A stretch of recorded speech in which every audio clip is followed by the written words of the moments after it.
On June 11th, Steve Grogan, aka Clem, aka Scramblehead, was arrested for indecent exposure. He was visiting his parents, and there were several schoolgirls nearby. His jeans had a hole near the crotch, his penis visible through the hole. An adult called the cops. Clem was charged with molestation. A few days later, he was sentenced to a local mental institution. He stayed 3 days and then walked away to return to Spahn Ranch. This again begs the question, were police turning a blind eye to what was happening with the family? Grogan, a known associate of parolee Charles Manson, was arrested 3 times in 2 months. Did nobody look for him when he fled? If George Spahn was worried about back taxes the previous year, the summer of '69 was worse. The ranch was out of hand.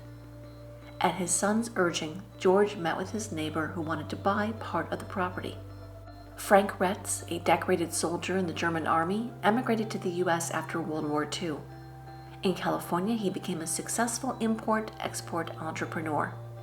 He had many friends in the entertainment industry and sometimes rented his 64-acre Chatsworth property to filmmakers. That June, Spahn agreed to sell part of his ranch to Retz. He also gave his neighbor power of attorney over the entire property and told him that part of the arrangement was to get the Manson family out of there. The ranch was subsisting off of revenue from pony rides. In fact, one of today's most successful actors once took a ride there and saw Manson himself. A 12-year-old, Brian Cranston, who grew up in the Canoga Park section of Los Angeles, was riding horses at Spahn Ranch. Me and my female cousin, who was a year and a half older than I am, we were dropped off to go horseback riding. We were checking out our horses at Spahn Ranch, which is very close to where I was raised. Some guy in his 20s came in yelling, "Charlie's on the hill! Charlie's on the hill!" Everybody looked around and there was this frantic, nervous energy going on, and they all jumped on horses and away they went. We thought, well, Charlie must be someone important. So we get our horses and go along the trail, and about 20 minutes after we left the barn area where the horses were gathered, we see this trail of horses coming back. He goes on. There were about 8 or so people, and there was a man in the middle on a horse, but he wasn't holding his own reins. There was someone on the horse in front holding the reins. And Charlie, I guessed, was this comatose, bearded, long-haired guy with big eyes, riding as if he's just stuck to the back of a horse, totally zoned out. You couldn't take your eyes off him. My cousin turned back to me and said, "Wow, that guy's weird." When we passed him and their whole group, she turned around again and said, "That must be Charlie." And I said, "Yeah, and Charlie's freaky." Freaky indeed. Talk of Helter Skelter took over that summer. Charlie rapped ad nauseum about his impending race war. He warned about the coming conflagration in LA and other cities. He told his family of the pit under the desert where they'd live. He recited lyrics from the White Album as evidence and backed his claims with passages from the Book of Revelation. Charlie was like a modern-day Moses, wrote Snake. He had us preparing to go to the land of milk and honey where we could live after the Helter Skelter race war. According to Charlie, this shelter from the war was a big hole in the middle of the desert. This place could be accessed through a hole in Death Valley, leading to what he called the bottomless pit. This would be a sustainable world where we would never be too hot or too cold, where there was natural light, and where there would be enough food to last through this period of tribulation. Charlie also described more benefits of this mystical space, saying things like, "None of us will age down underground. When we come up after the race war, we will be as strong and vital as we are now." We were supposed to have as many babies as we could, so our family could repopulate the earth with beautiful, strong, healthy people. Per Gypsy, Charlie talked about Helter Skelter every night. The blacks would start burning white neighborhoods. Then the whites, the police behind them, would start killing blacks, and that would spark total chaos. We'd live in the desert and come in on dune buggies, and we'd be the saviors. Manson was armed, afraid, and paranoid, thanks in part to the escalation of drugs he was allegedly using. His paranoia was infectious, a folie à famille or shared madness. A black crow hung around him, and Charlie talked to the bird like it was his best friend. There's a picture of Manson with the bird perched on his arm that summer. We became road dogs and ran together, he says. I didn't give it a name. It was just a crow. Others have said its name was Devil.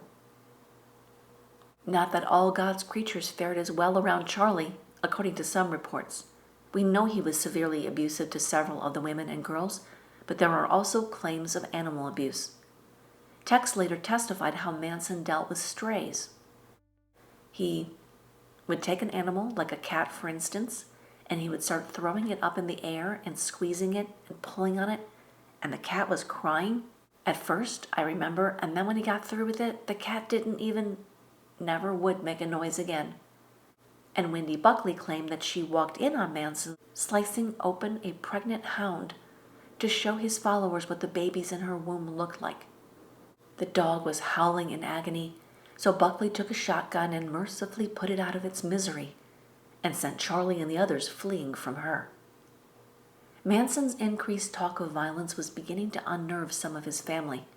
In June, he told Paul that black people could only do what white people told them. Maybe, he said, we should teach them how to start a race war. A few days later, unsettled, Paul left for Barker Ranch with Bo Rosenberg.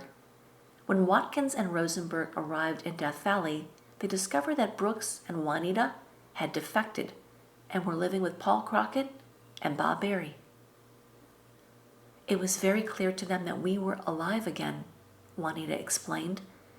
They had been sent up to get us and to bring us home, and we told them we weren't going. And they stayed for several days, ostensibly to talk us into going. But it was very, very clear that they really wanted to find out what had happened. And Bo in particular just kept saying, "You're really staying here and you're really happy?" And I kept saying, "Yeah, I am." Within days, Crockett also began deprogramming Bo and Paul. Juanita said, Crockett gave them just enough to make them interested in breaking away. But Paul Watkins said, "No, I've got to go back and see Charlie." We asked him to wait until the whole family was together and to say that we wanted Charlie to release us from any agreements we had made with him, and that we in turn would release him from any agreements he had made with us. We asked him to do it in front of everybody because Charlie couldn't turn down requests in front of everybody. Paul and Bo did return to Spahn Ranch, where Watkins tested Brooks and Juanita's assignment. Manson said, "Of course, they're released. Nobody has any agreements to us, to me." He said, "I don't have any holds on anybody." And so Watkins said, "Well, then do you release me from any agreements with you?" And Charlie said, "Of course." And Barbara said, "And me?" And Charlie said, "Yeah." And Paul looked around the room at the rest of the family members and said, "And what about them?" And Charlie said, "Enough of this shit about agreements," and wouldn't release anybody else. Again, Watkins left the ranch for Death Valley. There he stayed with Crockett, Berry, Wildebush, and Poston, and continued his deprogramming. He wasn't the only one thinking of leaving. Katie was growing uncertain. In spite of his sexual relationships with other women, she harbored the fantasy that one day she would have children with him, and they would be a family. He knew how to pay just enough attention to me to keep that fantasy alive. If he sensed that she was unhappy, he'd make love to her, or compliment her, or make her feel special in some other way. But he also constantly assured her that no one else would ever love her or understand her the way he did. If she ever left him, he'd warn, she'd be dooming herself to a life without love. Leslie was also debating about leaving. She remained fearful of Manson, who never believed that she was loyal to him and still viewed her as Bobby's girl. Van Houten remembered, Charlie would point out things like the Black Panther movement. He drove me up to a cliff with a dune buggy and he said, "If you want to leave, you may as well jump because you'll get caught in the revolution and you're going to die anyway." That June, she was arrested. Mrs. Van Houten received a call from the Reseda police, who said they had Leslie. I can't remember what she'd been arrested for. It was something minor like shoplifting. When I picked her up, she was filthy and her clothes were ragged. We got in the car and I looked at her and said, "Leslie, you smell bad." Leslie looked at me. She said, "Mom, I smell like Leslie."